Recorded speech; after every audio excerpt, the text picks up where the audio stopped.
नमस्कार, आप देख रहे हैं जोहार झारखंड। आपके साथ मैं हूं शिप्रा झा और बुलेटिन की शुरुआत बड़ी खबर के साथ करेंगे।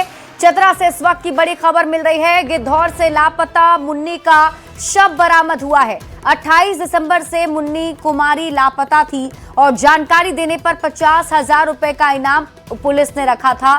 परिजनों को दी गई है अब शव की जानकारी। लोगों की जानकारी पर पुलिस मौके पर पहुंची। पूरे मामले की जांच में पुलिस की टीम जुटी हुई है। गांगपुर से लापता थी मुन्नी कुमारी। तो इस वक्त की बड़ी खबर आपको चतरा से बता रहे हैं। मुन्नी की खोज की जा रही थी। 28 दिसंबर से ही मुन्नी लापता थी और अब जानकारी मिली है कि पुलिस की टीम को शव बरामद किया गया है। न्यूज़ 18 संवाददाता सुशांत सोनी अधिक जानकारी के साथ जुड़ गए। सुशांत, कहां से ये शव बरामद किया गया, क्या हादसा, कैसे घटना घटी है, क्या जानकारी? जी, आपको बता दें कि चतरा जिले के गिद्धौर थाना क्षेत्र अंतर्गत गांगपुर से जो लापता मुन्नी थी, पिछले 28 दिनों से लापता थी, जिसका खोज इन परिजन तो कर ही रहे थे। इसके साथ ही जो है चतरा पुलिस भी कर रही थी। पूरे झारखंड की पुलिस जो है खोजबीन में जुटी थी। यहाँ तक कि जो है चतरा पुलिस के द्वारा 50,000 रुपए का इनाम भी घोषित किया गया था। लेकिन आज जो जानकारी सामने आ रही है कि मुन्नी का जो शव है वो गांगपुर के ही जंगली क्षेत्र पहाड़ी इलाके में जो है पाए जाने की सूचना मिली है। हालांकि पुलिस को भी जानकारी मिली है। पुलिस जो है वो मौके पर पहुंचने का काम कर रही है। देखना अब ये होगा कि आखिर मुन्नी का जो वहां शव मिला है, क्या कुछ उसके साथ हुआ था या फिर क्या घटना घटी है। इन सब बातों का जो अभी तक स्पष्ट नहीं पता चला है। आधिकारिक पुष्टि होने के बाद ही कुछ कहा जा सकता है। जी, परिजनों से आपकी बातचीत हो पाई सुशांत, वो क्या कह रहे हैं? जी, कुछ ही वक्त पहले की बात है जो सामने जानकारी है कि 100 वहां मिला है। तो अभी तक की अगर हम बात कर ले तो परिजन से भी ना बात हो पाई है, ना ही जो है अभी आधिकारिक किसी तरह का पुष्टि हुआ है। हालांकि जो सूत्र के अनुसार से मुझे जानकारी मिल रही है वो हम सभी साझा करने का प्रयास कर रहे हैं। जी ठीक है सुशांत, आप इस खबर पर नजर बनाकर रखिए। शुक्रिया इस अपडेट के लिए। और इस बीच आपको देखिए अगली बड़ी खबर आपको बताते हैं रांची से, जहां सदर थाना क्षेत्र में सेना के फायरिंग रेंज में भीषण आग लग गई। सेना के इस फायरिंग रेंज में आग लगने से अफरा तफरी मची रही। रेंज में काफी संख्या में खराब टायर रखे थे और आग इन्हीं टायरों में लग गई, जिससे आसमान पूरी तरह धुएं के आगोश में लिपटा हुआ नजर आया। तस्वीरें आपके टीवी स्क्रीन पर आपको दिखा रहे हैं, जिसमें आप देखें किस तरीके से धुएं का गुबार उठता हुआ मौके से आपको नजर आ रहा होगा। जानकारी मिलने के बाद सेना के जवान, फायर ब्रिगेड कर्मी और पुलिस जो है मौके पर पहुंची हुई है। आग पर काबू पाने की कोशिश की जा रही है। हालांकि आग धीरे धीरे फैलती ही जा रही है, जिससे आग पर काबू पाने में भी काफी मशक्कत का सामना करना पड़ रहा है। आग किन वजहों से लगी ये अभी तक स्पष्ट नहीं हो सका है। मौके से मामले की जानकारी दे रहे हैं न्यूज़ 18 संवाददाता ओम प्रकाश। है वहाँ पर आज आग लग गई।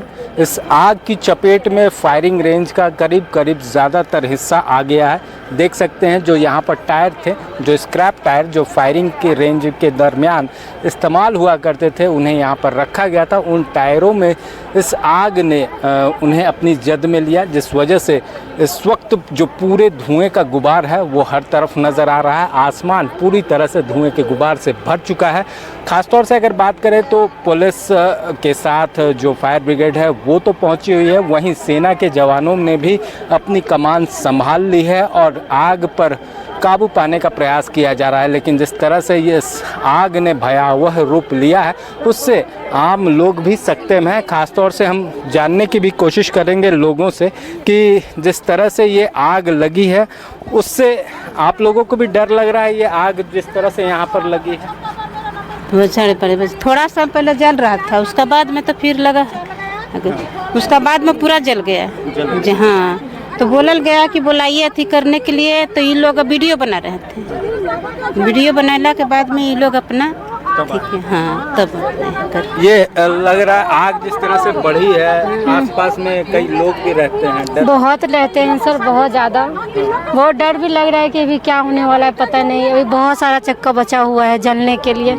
यहाँ हजारों पीस है बचा हुआ, लग जाएगा तो पता नहीं क्या होगा। घर में अगर घुस यही चलते उधर ला रहा है। देख सकते हैं जो लोग हैं उनमें भी थोड़ा डर का माहौल है, क्योंकि जिस तरह से ये आग आग लगी है, लोगों को भी डर है कहीं ये आग बढ़ ना जाए और उससे जो आम लोगों के रिहायशी इलाके हैं उसमें नुकसान ना पहुंचे। तो देख सकते हैं फिलहाल यहाँ पर आग बुझाने का कार्य जो है वो किया जा रहा है। युद्ध स्तर पर ये प्रयास किए जा रहे हैं कि किसी तरह आग पर काबू पाया जा सके, लेकिन अब तक आग पर काबू नहीं पाई गई है। वहीं आग किन वजहों से लगी इसे लेकर भी फिलहाल इस चीज़ें जो हैं वो स्पष्ट नहीं है। रांची से न्यूज़ 18 के लिए ओम प्रकाश। वही देखिए, चाईबासा के सारंडा जंगल में 2 दिनों में 17 नक्सली मारे गए और इन 17 नक्सलियों के शवों को कल देर रात जंगल से बरामद कर छोटा नागरा थाना लाया गया। आज इन शवों को चाईबासा लाने के बाद पोस्टमार्टम किया जाएगा और झारखंड की डीजीपी तदाशा मिश्रा चाईबासा पहुंची और ऑपरेशन में शामिल अधिकारी और जवानों से मुलाकात की।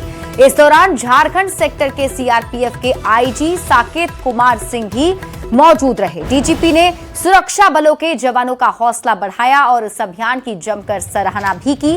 वहीं सीआरपीएफ के आईजी ने नक्सलियों से हिंसा का रास्ता छोड़कर समाज की मुख्य धारा में लौटने की अपील भी की। तस्वीरें भी आपके टीवी स्क्रीन पर आपको दिखा रहे हैं। 17 नक्सली ढेर किए गए हैं सारंडा के जंगल में और वहां से कई हथियार भी बरामद किए गए हैं। नक्सलियों के वो सामान बरामद किए गए हैं जो नक्सली इस्तेमाल किया करते थे और ये बड़ी सफलता सुरक्षा बलों की टीम को मिली है। सुंदर प्लानिंग हुआ है, बहुत सुंदर एग्जीक्यूशन हुआ, इसमें कोई दो मत नहीं है। ये ऐतिहासिक और इसमें यही एक मैसेज है कि लोग हिंसा का पथ को छोड़े और डेवलपमेंट से जुड़े, विकास से जुड़े। इसके लिए पुलिस भी आगवान है और सिविल एडमिनिस्ट्रेशन भी और मुख्यमंत्री भी चाहते हैं कि हम लोग का जो जो एरिया से नक्सल मुक्त हो रहे हैं उसमें भी हम लोग विकास का कार्य करें। ये हम लोगों का प्लानिंग का भी एक हिस्सा। यंग लड़के जो 20 साल के हैं, 22 साल के हैं, 25 साल के हैं, सब लोग छोड़ करके आए। हम लोग सभी जगह कैंप है, अपने कैंप में किसी भी कैंप में आ जाए। हम लोग सभी कैंप को मैसेज दिया गया कि अगर कोई भी आएगा तो उसका हम लोग को स्वागत करना है। उसको हम लोग चाहे हमारा जितना भी नुकसान हुआ हो हम लोग सबका फिर भी स्वागत करेंगे। आए, सरेंडर करें, मुख्य धारा में जुड़े, सरेंडर पॉलिसी का लाभ लें और जो भी उनके दिमाग में थॉट है अपने एरिया का, अपने गांव का विकास करना, उसको करें। कोई रोक नहीं रहा। इससे विकास तो नहीं होगा, इससे खुद ही मारे जाएंगे और कुछ नहीं होगा। झारखंड की डीजीपी तदाशा मिश्रा आज चाईबासा पहुंची। उन्होंने यहां पर ऑपरेशन मेगा बुरू की सफलता को लेकर जो भी जवान कोबरा बटालियन के 209 बटालियन के जो जवान इस ऑपरेशन में शामिल थे और अन्य अधिकारी जो इस ऑपरेशन में शामिल थे उन्हें बधाई दिया और उन्हें प्रोत्साहित किया। इसके अलावा उन्होंने सीआरपीएफ और झारखंड पुलिस के वरीय अधिकारियों के साथ यहाँ पर जिला मुख्यालय में एक बैठक भी की और बैठक के बाद प्रेस ब्रीफ करते हुए उन्होंने ऑपरेशन मेगा बुरू की सफलता को लेकर पूरे झारखंड पुलिस और सीआरपीएफ और इस ऑपरेशन में जो भी शामिल थे उन्हें बधाई देते हुए इसे बड़ी उपलब्धि बताया। उन्होंने कहा कि ये पुलिस और सीआरपीएफ के कोऑर्डिनेशन से ही ये इतनी बड़ी सफलता मिली है। सारंडा और पूरे झारखंड को नक्सल मुक्त करने के बारे में उन्होंने कहा कि झारखंड और में पुलिस और सुरक्षा बलों के कोऑर्डिनेशन से अच्छा काम हो रहा है और जल्द ही झारखंड को नक्सल मुक्त करने का जो लक्ष्य रखा गया है उसे पूरा कर लिया जाएगा। रुपेश प्रधान, न्यूज़ 18, चाईबासा। रांची के डोरंडा थाना क्षेत्र में महिला की गोली मारकर हत्या कर दी गई। हत्या का आरोप महिला के पति पर ही लगा है। हालांकि घटना के बाद आरोपी मौके से फरार है, जिसकी तलाश पुलिस की टीम कर रही है। पति पत्नी के आपसी विवाद में रानी की हत्या की बात फिलहाल सामने आ रही है। वहीं घटना की जानकारी मिलने के बाद मौके पर पुलिस की टीम पहुंची और फोरेंसिक टीम के साथ जांच में जुटी हुई है। आरोप लग रहे हैं कि आरोपी तौकीर उर्फ साहिब का अवैध संबंध भी था, तो वहीं वो आपराधिक छवि का भी रहा है। घटना के बाद से इलाके में दहशत का माहौल है। हम लोग भी यहाँ पर समझा बुझा करके ये कर देते थे, ठीक है भैया ऐसा नहीं होगा। वो अब कोई भी, हम भी अब लड़की का बड़ा भाई गार्जियन के जैसा हो गया, तो उनको हम समझा कर ये कर देते थे। उसके बाद फिर जब समझा के जाते थे तो फिर वही हाल करता था। लास्ट में एक दिन ऐसे ही हुआ कि 12 बजे रात में हम अपनी बहन को लेकर के फिर अपने घर लेकर के गए हैं। अपराधी किस अपराधी है ही वो, अपराधी है तब ना वो गन और ये निकाल रहा सर। अपराधी नहीं है तो फिर क्यों? हम लोग जैसा गन निकालेंगे, हम लोग रख लेंगे तो पैर हाथ कांपेगा। पुलिस क्या कर रही है, आपसे बात कर रही थी? पुलिस से अभी हम बात किए, पुलिस बोल रहे हैं कि ठीक है, उसको जो भी है सजा, फांसी का सजा हम लोग दिलाएंगे, और अगर नहीं दिलाएगा तो हम प्रेस के सामने बोल रहे हैं हम मार देंगे। फैसल की टीम आई हुई है, उसकी जांच कर रहे हैं हम लोग। उसका गन शॉट रेसिड्यू ले रहे हैं। अगर हाथ में अपने से ली होगी तो भी पता चल जाएगा, किसी ने उसके हाथ में टांग दिया है, हम लोग उसका गन शॉट रेसिड्यू ले रहे हैं, वो पता चल जाएगा। आपको मैं अपडेट कर दूंगा। ये आपराधिक छवि का इस तरह की बातें आ रही है? आपराधिक छवि की बातें, लेकिन पति पत्नी के झगड़ा में जो है इसका आपराधिक इतिहास रहा है, तो ये जेल की यात्रा कर चुका है। रांची से आपको बड़ी खबर बताते हैं, जहां के जवान अजय लकड़ा का पार्थिव शरीर शुक्रवार देर रात रांची एयरपोर्ट लाया गया।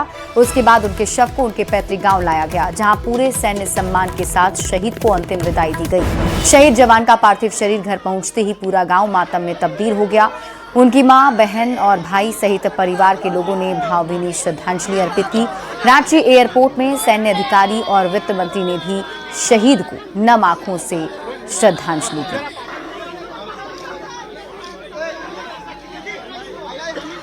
शहीद हो गए अजय लकड़ा एसडीओ का रक्षक शहीद होके गांव में आया है।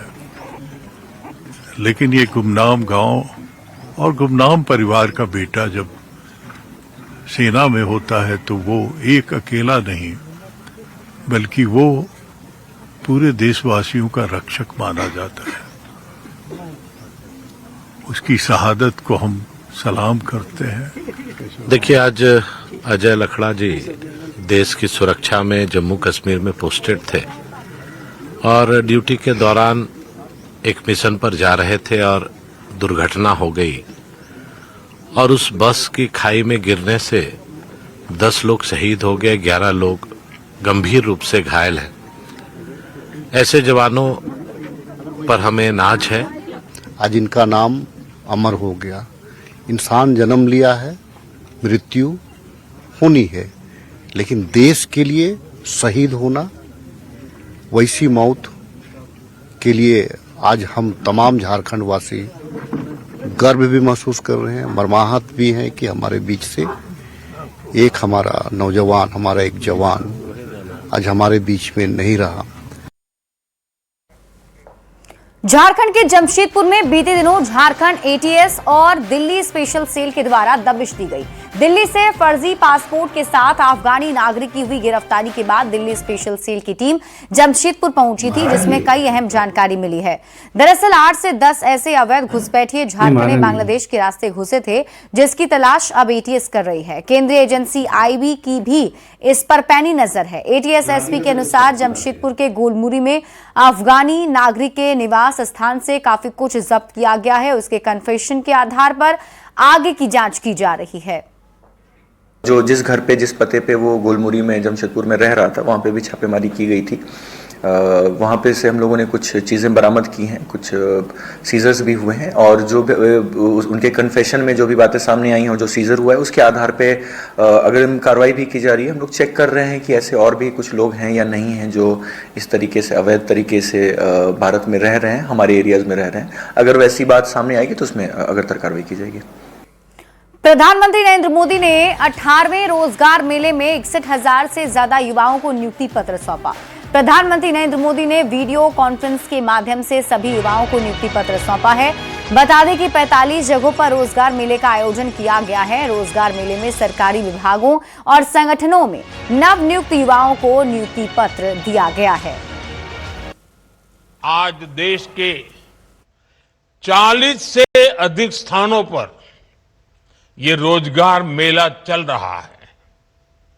इन सभी स्थानों पर मौजूद युवाओं का मैं विशेष तौर पर अभिनंदन करता हूं। साथियों, आज भारत दुनिया के सबसे युवा देशों में से एक है।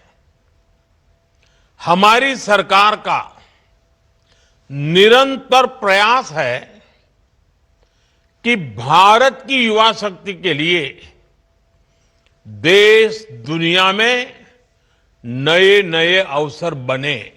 आज के इस आयोजन में 8,000 से ज्यादा बेटियों को भी नियुक्ति पत्र मिले हैं।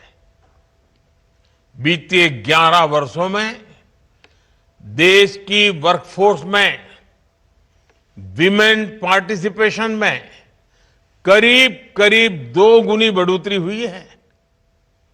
सरकार की मुद्रा और स्टार्टअप इंडिया जैसी योजनाओं का बहुत बड़ा फायदा हमारी बेटियों को हुआ है। चाहे प्रधानमंत्री हो या सरकार का छोटा सा सेवक, हम सब सेवक हैं और हम सबका एक मंत्र समान है।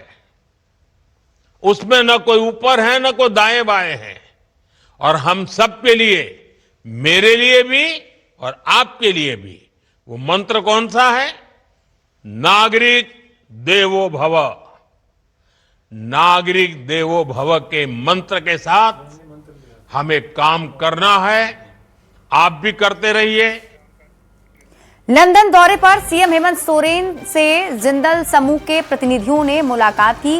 रांची में 2 जनवरी 2026 को मुख्यमंत्री से नवीन जिंदल की बातचीत हुई है। उसी को आगे बढ़ाते हुए नवीन जिंदल समूह और झारखंड सरकार के बीच सहयोग को और मजबूत करने पर चर्चा हुई। बैठक के दौरान स्टील, क्लीन एनर्जी, कौशल प्रशिक्षण और सतत विकास जैसे विषयों पर विशेष रूप से बातचीत हुई है। दोनों पक्षों ने झारखंड में औद्योगिक विकास को बढ़ावा देने के लिए मिलकर काम करने पर सहमति जताई। नवीन जिंदल समूह ने झारखंड में इस्पात उद्योग, स्वच्छ ऊर्जा और बिजली ढांचे के क्षेत्र में संभावित निवेश को लेकर रुचि दिखाई। ये पहल भारत के लो कार्बन इकोनॉमी की दिशा में किए जा रहे प्रयासों के तहत है।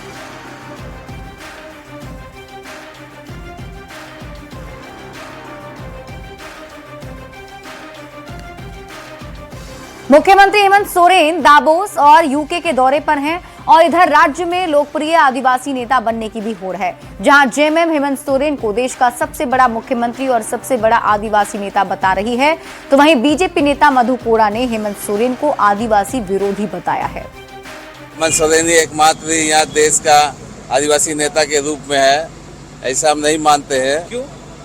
इसलिए कि अब देखा जाता है उनका जो काम करने का तरीका है, अब पिछले 7-8 वर्षों से उसका सत्ता में है। जब झारखंड के आदिवासियों के लिए यही तो नहीं कर रहा है, झारखंड के आदिवासियों की रक्षा नहीं कर पा रहा है। यहाँ आए दिन आदिवासियों की ही हत्या हो रहा है, जमीन लूटा जा रहा है, जमीन लिया जा रहा है। तो इसे हम कैसे कह सकते हैं, किस आधार पर वो दावादारी कर रहा है? ये बड़ी हास्यास्पद स्थिति है। फिर वही आया राम गया राम, इन लोग का क्या वजूद है? इन लोग हेमंत सोरेन जी की आलोचना करके अपना कद बढ़ाते हैं। हकीकत यही है, हेमंत सोरेन जी आज इस देश के सबसे लोकप्रिय मुख्यमंत्री हैं। इस देश के राष्ट्रीय स्वयं सेवक संघ के प्रमुख मोहन भागवत आज शनिवार को कार्निवल बैंक्वेट हॉल में आयोजित संवाद कार्यक्रम में पहुंचे। यहां उन्होंने जनजातीय समाज के प्रमुख लोगों से मुलाकात की और समाज की चिंताओं को समझने की कोशिश की। इस दौरान आरएसएस की ओर से किए जा रहे सामाजिक कार्यों और उसके उद्देश्य को भी उन्होंने सामने रखा।